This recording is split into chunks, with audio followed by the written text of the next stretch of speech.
kita tuh seringkali berprasangka buruk pada Tuhan. Dan itu dosa pertama manusia, katanya dosa pertama Adam tuh, sehingga kemudian akhirnya ia turun ke bumi, itu karena dia berprasangka buruk pada Tuhan. Jadi ketika ada sesuatu yang rasanya nggak sesuai keinginan kita, kalau kita su'zon nih berprasangka buruk sama Tuhan, kita selalu merasa memang ini karena kita berdosa, kita dihukum. Karena mungkin kebanyakan nonton film sinetron-sinetron yang azab dalam kubur itu loh, tahu kan? Karena di situ tuh digambarkan Tuhan tuh jahat banget kalau manusia berdosa, kubur lu akan diobrak-abrik, akan tahu kan, akan ada petir, akan terbuat gitu ya kan? Bangun lagi. Tapi kalau untuk bisa sampai ada di tahap itu harus bisa berdamai dulu dengan Tuhan kan. Pernah gak sih Mbak Nana kayak marah sama Tuhan? Gimana cara Mbak Nana sendiri, apakah sampai hari ini pun juga masih ada suara tersebut gitu? Jangan manja. Atau you made peace with it? Enggak sih, karena kan pekerjaanku tuh kan memang menuntut atau mengharuskan aku bertemu orang dengan berbagai latar belakang dan kisah kehidupan yang begitu beragam. Jadi memang sehari-hari tuh, dan banyak banget orang yang kemudian curhat, datang minta tolong diangkat kasusnya, minta tolong dikasih perhatian gitu. Sesederhana tolong viralin dong Mbak, anakku digebukin nih di kantor polisi gitu. Atau korban penipuan, apa dan sebagainya. Jadi memang pekerjaanku tuh memang menuntut aku untuk mendengar, bertemu, dan ada banyak banget kisah-kisah manusia yang memang akhirnya membuat kita mau gak mau bersyukur, bukan mensyukuri itu ya, tapi maksudnya oh my God, memang ada banyak banget orang yang problem hidupnya tuh jauh lebih berat dari kita. Dan itu somehow memang, gue gak mau terdengar egois bahwa bilang itu menenangkan ya, enggak, tapi maksudnya itu somehow bikin kita berpikir, oh iya ada banyak banget masalah gitu. Dan yang lu hadapi ini tuh gak ada ujung kukunya dibandingkan yang dihadapi seorang ibu yang di ujung pelosok sana, yang 2 anaknya mati di dalam tahanan. Karena nyuri uang masjid. Banyak banget loh cerita-cerita kayak gitu di negeri ini guys. I don't wanna ini ya, maksudnya kalau ada banyak banget korban ketidakadilan yang digaplok aparat, korban yang tanahnya dijarah dan sebagainya. Real kisah-kisah seperti itu. Betul. Dan buat aku itu agak sedikit lebih dekat. Karena korbannya datang langsung, korbannya ngadu, korbannya minta dibantu, korbannya DM, korbannya nungguin aku di depan pintu narasi, korbannya nangis-nangis, tahu kan?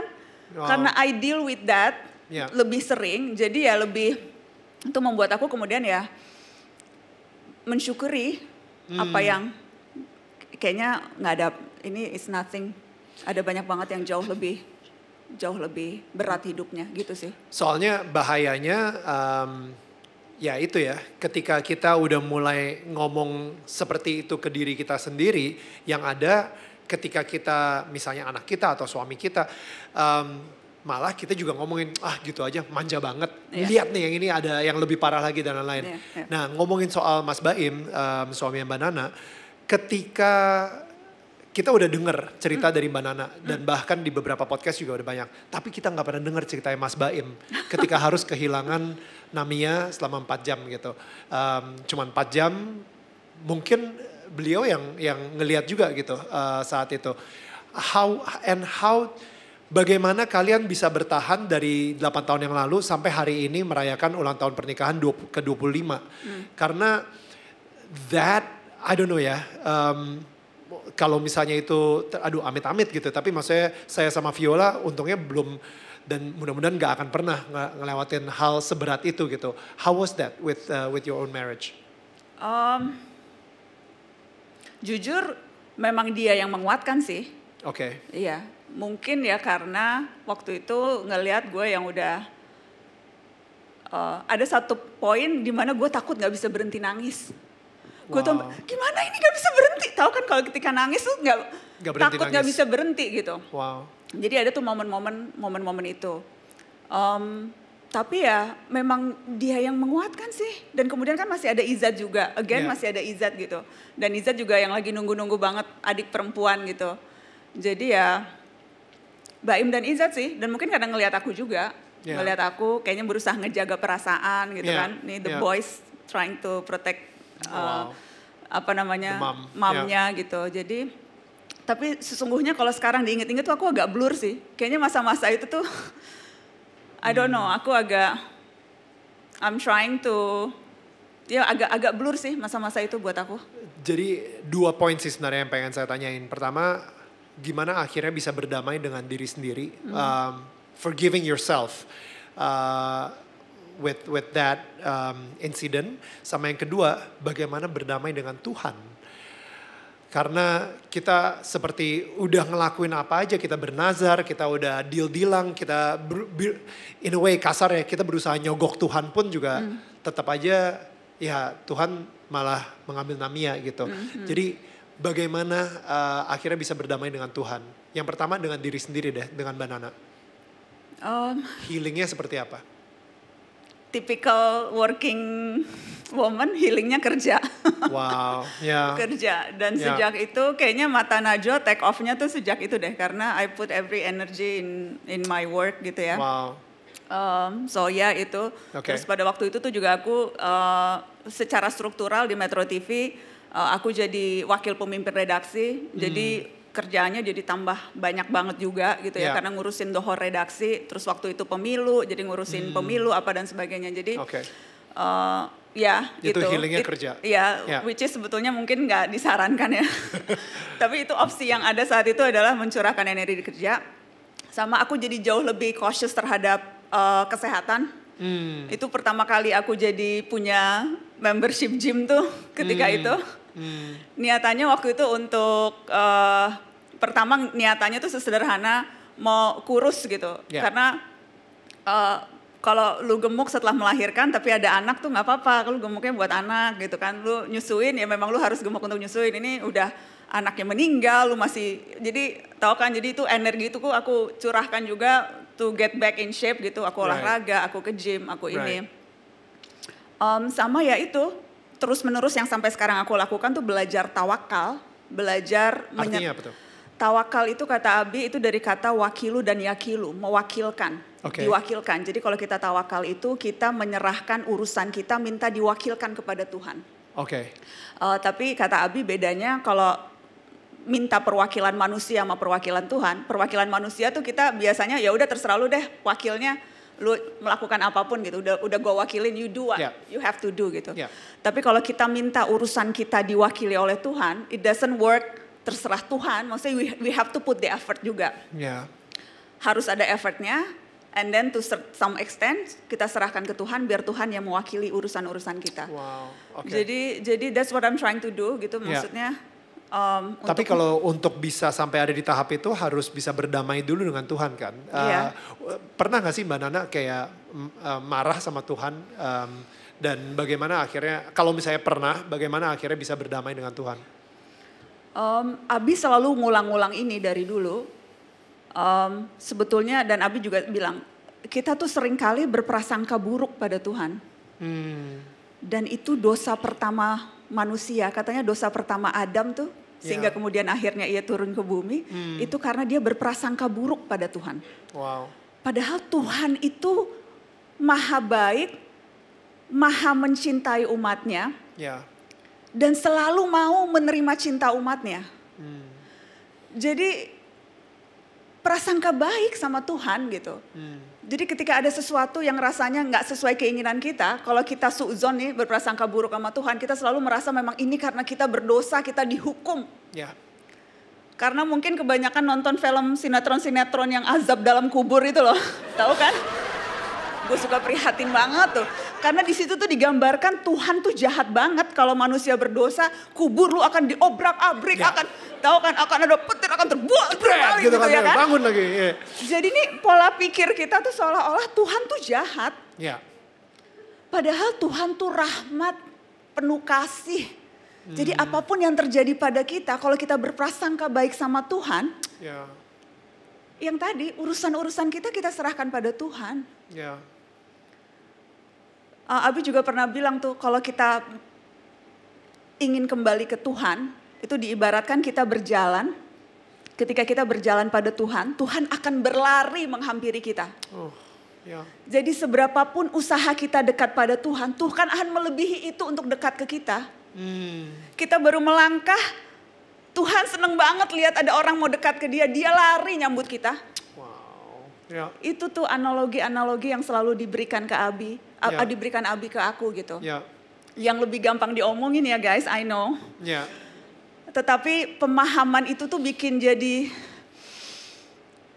apa ya, merasa secure gitu, tahu kan? Kan salah satu hal yang kerap kali bikin kita deg-degan kan kita kayak nggak secure ya, takut, khawatir gitu. Ya. Jadi kalau ada perasaan secure, tahu kalau ya yang ngebelain kita yang di atas gitu ya, itu tuh it makes a whole lot of difference sih. Setiap kali kita berada di persimpangan mau ngambil keputusan, mengambil langkah, ngambil apapun itu gitu ya. Kalau kita percaya gitu ya, bahwa ketika kita jatuh sedikit yang akan ngangkat kita yang di atas, itu it makes a whole lot of difference. Itu sih.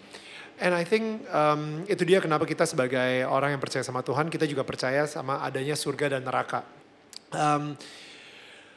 Ini ngomongnya agak susah sih, tapi saya pernah baca buku judulnya Heaven is Real. Nah, dia tentang seorang anak kecil, dia itu kayaknya koma, tapi nggak sempat mati, koma. Tapi di situ dia bilang dia sempat ke surga.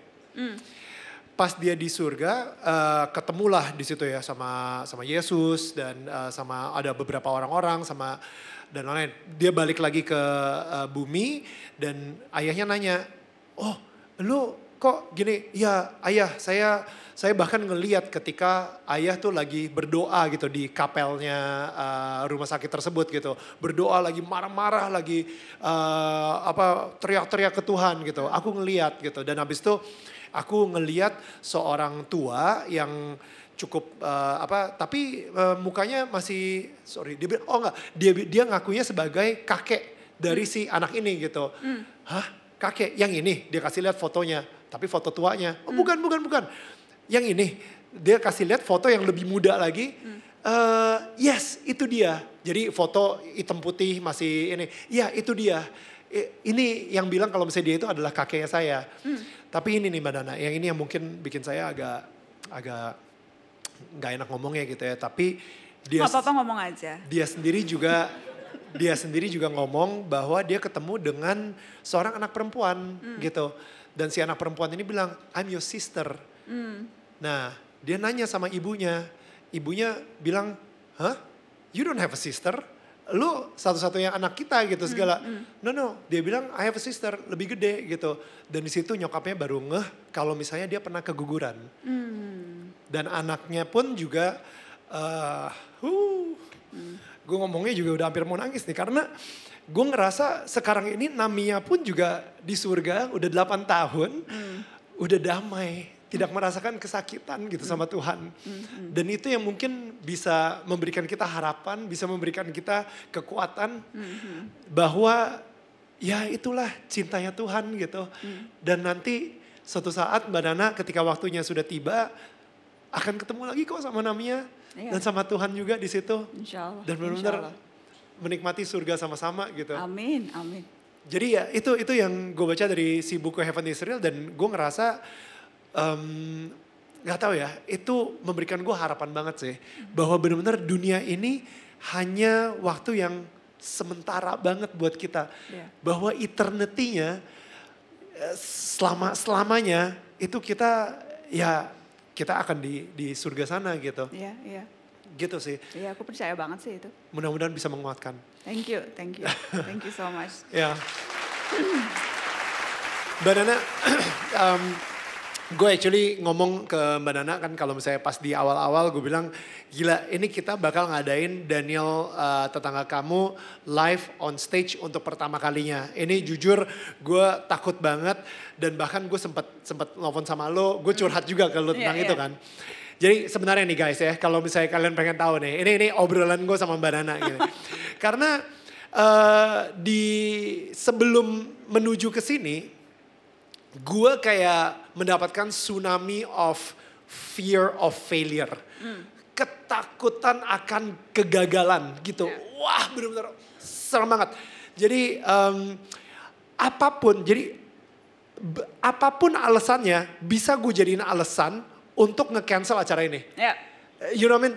Jadi misalnya contoh, Neil, sorry nih kayaknya tiba-tiba ada dari venue-nya harus ada beberapa perubahan-perubahan gitu. Wah, perubahannya mendadak banget, kita cancel aja deh. Kayak gitu. Oh jangan Neil, enggak kok bisa diomongin gitu. Atau enggak, Neil kita cuman sekarang ini nih yang confirm baru Mbak Najwa Shihab gitu. Waduh gak enak nih kalau misalnya cuman Mbak Nana aja. Udah kita cancel aja deh semuanya. You know, oh nanti ternyata ada acara gede nih. Nanti kebanyakan orang bakal ke situ. Ya udah kita cancel aja. Pokoknya literally setiap kali ada problem dikit, kita cancel aja. Karena pada akhirnya gue ngeh kalau misalnya gue ngomong seperti itu. Karena gue takut gagal. Dan gue takut acaranya tidak sesuai dengan ekspektasi atau bahkan malu jadinya gitu kan. Kayak gue bilang sama tim gue gitu, guys jujur ya kalau misalnya gue boleh bener-bener vulnerable sama kalian. Ini kita udah blast, kita udah ngomongin, tapi yang datang 7 orang gimana? Ini tim gue langsung bilang, Neil jangan ngomong kayak gitu dong. 10 orang lah minimal. Tapi dia bilang gak lah Neil, bisa lah, it's okay kok gitu. Sampai kemarin dia bilang gitu, Neil tuh kan sold out. Hah serius lo? Iya Coldplay sold out. Jadi that fear of failure is real. Tapi gue benar-benar bersyukur banget kita ada 200 ternyata yang datang dan ini melebihi ekspektasi gue. Penuh banget. Right, melebihi ekspektasi gue dari cuma 7 atau 10 orang. Tapi beneran kayak kalian semua, setiap dari kalian itu benar-benar menurut gue it's a blessing. Benar-benar berkah dan mukjizat dari Tuhan yang nyata banget dan datang sampai di sini dan menuhin ruangan ini gitu. Ini benar-benar kayak gue bersyukur banget akan kalian di sini. Thank you banget guys. Dan gue takut ketika bikin program Mata Najwa, program yang ada embel-embel nama sendiri gitu ya. Itu tuh jadi beban banget. Kalau Mata Najwa gagal, apakah itu artinya Najwa sebagai manusia yang gagal? Betul. Kalau Mata Najwa nggak ada sponsornya nggak laku, apa itu artinya Najwa yang nggak laku? Betul. Kalau Mata Najwa ratingnya jelek, apa itu artinya memang Najwanya orang nih gak suka sama yang nggak Najwa. suka sama Najwa gitu? Karena ada embel-embel nama di situ, itu tuh bikin takut. Dan kemudian kalau gagal nih berarti investasi gue selama 11 tahun melakukan ini hilang semua. Karena orang pasti ngingetnya Mata Najwanya yang gagal. Orang lupa tuh sebelum Mata Najwa tuh gue lumayan juga loh gitu di Metro gitu. Tuh Abi ulang tahun ke-70 kita mau nulisin biografi, itu ngebujukinnya hampir setahun kali. Nggak mau ditulisin biografi kisah hidupnya. Sampai sekarang nggak mau dicium tangannya kecuali sama anak dan cucunya. Nggak mau dipanggil Habib.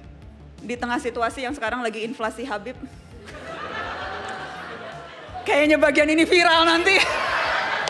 Biarin aja.